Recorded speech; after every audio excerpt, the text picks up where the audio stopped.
friends! So in this video I want to share with you one of the concepts that I like the most about mindfulness, and it's self-compassion. So if you are familiar with mindfulness, you will notice that there are some meditations around self-compassion, to be kinder to yourself, to love yourself more, to change your self-talk. And I want to share with you 3 of the practices that I do regularly to cultivate my self-compassion. Just before getting started, when you try something new, you can get into the trap of being too judgmental or perfectionist to yourself. And for me, that was the case a couple of years ago when I decided to start my business around mindfulness and meditations because I love those. I was really harsh on me. And the antidote of that rigidity, lack of flexibility, was to cultivate self-compassion. And that's why I want to share with you. And one of the habits that I have is to change my language, how I talk to myself. And yeah, this is nowadays really popular about shifting your self-talk and all that. But one of the examples that I want to give you, really specific, is that stop using the word bad. I used to tell that I was bad at technology, that I was bad at selling, that I was bad at business and all these things. I was bad at talking to the camera.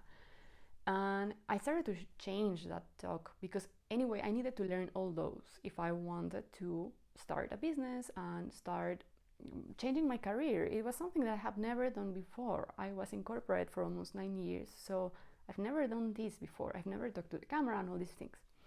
So what I changed is that I am bad at to I am learning how to. I am learning how to build a website. I am learning how to sell authentically. I am learning how to talk to the camera. So the next time that you spot saying I am bad at something, you can change it to I am learning how to.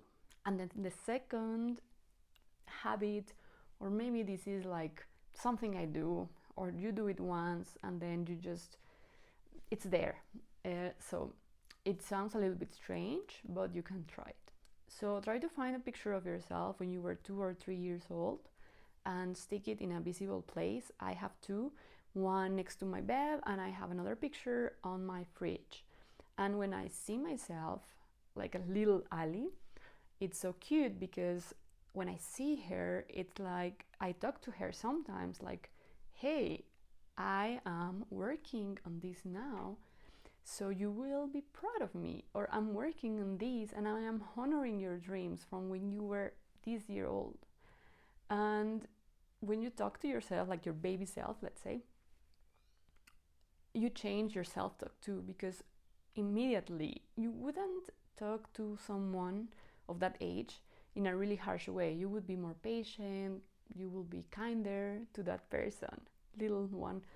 So that's why I invite you to stick that picture of yourself and try to talk to that little one in a more kind and compassionate way.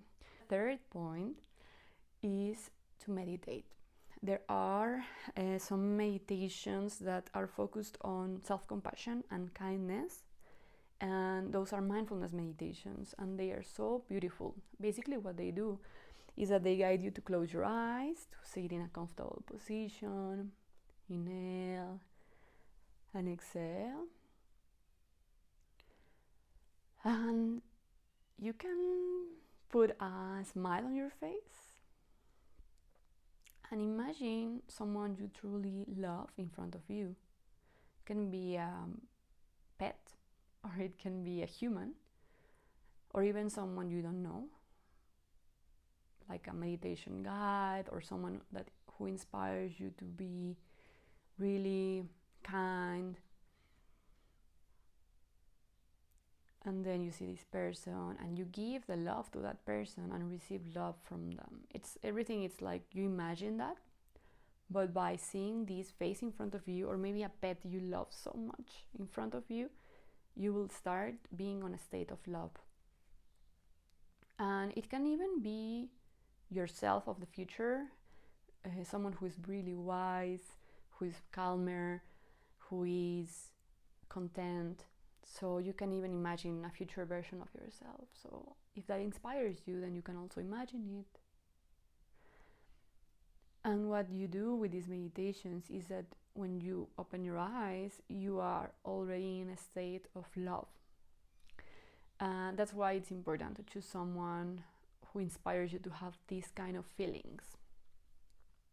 I will link one of my favorite meditations.